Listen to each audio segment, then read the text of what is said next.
ನಮಸ್ಕಾರ, welcome back to my channel. ನಾನಿವತ್ತು ಹೀರೆಕಾಯಿ ಬಜ್ಜಿಯನ್ನು ಮಾಡ್ತಾ ಇದ್ದೀನಿ.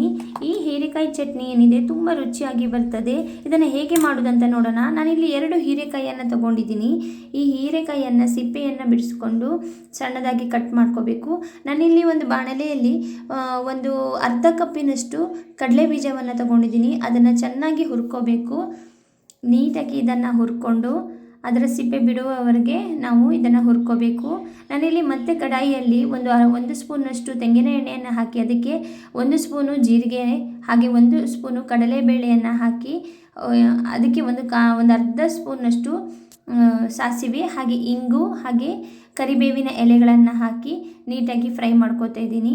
ಇದನ್ನು ಚೆನ್ನಾಗಿ ಫ್ರೈ ಮಾಡಿಕೊಂಡು ನಾವೇನು ಕಟ್ ಮಾಡಿಟ್ಕೊಂಡಿದ್ದೀವಿ ಹೀರೆಕಾಯಿ, ಇದನ್ನು ಕೂಡ ನಾವು ಹಾಕ್ಕೊಂಡು ಸ್ವಲ್ಪ ಹೊತ್ತು ಫ್ರೈ ಮಾಡಬೇಕು.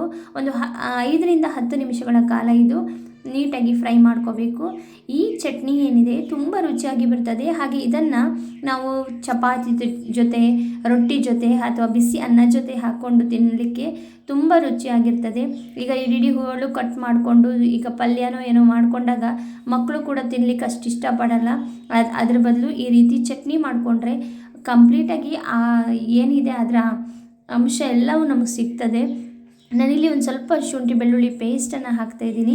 ಬೇಕಾದವರು ಹಾಕ್ಬೋದು, ಬೆಳ್ಳುಳ್ಳಿ ಯೂಸ್ ಇರೋರು ಬೇಕಾದರೆ ಸ್ಕಿಪ್ ಮಾಡ್ಬೋದು, ನಡೀತದೆ, ಹಾಕಲೇಬೇಕು ಅಂತ ಇಲ್ಲ. ಆದರೆ ತುಂಬ ಚೆನ್ನಾಗಿ ಬರ್ತದೆ ಇದು.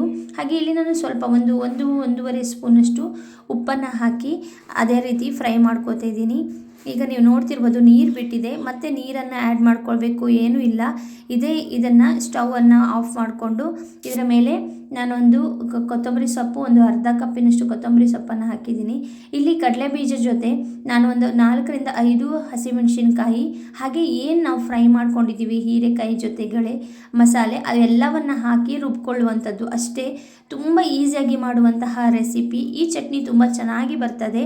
ಹಾಗೆ ಯಾರೆಲ್ಲ ನನ್ನ ಚಾನಲ್ನ ಸಬ್ಸ್ಕ್ರೈಬ್ ಮಾಡದೆ ನೋಡ್ತಿದ್ದೀರಾ ದಯವಿಟ್ಟು ಸಬ್ಸ್ಕ್ರೈಬ್ ಮಾಡ್ಕೊಂಡು ನೋಡಿ. ಹಾಗೆ ಪಕ್ಕದಲ್ಲಿರುವಂತಹ ಬೆಲ್ ಐಕಾನನ್ನು ಕ್ಲಿಕ್ ಮಾಡುವುದನ್ನು ಮರಿಬೇಡಿ. ಈ ರೀತಿಯ ಹೊಸ ವಿಡಿಯೋಗಳಿಗಾಗಿ ನನ್ನ ಚಾನಲ್ನ ನೋಡ್ತಾ ಇರಿ. ನೋಡ್ತಿರ್ಬೋದು ಎಷ್ಟು ಚೆನ್ನಾಗಿ ಬಂದಿದೆ ಅಂತ. Thanks for watching.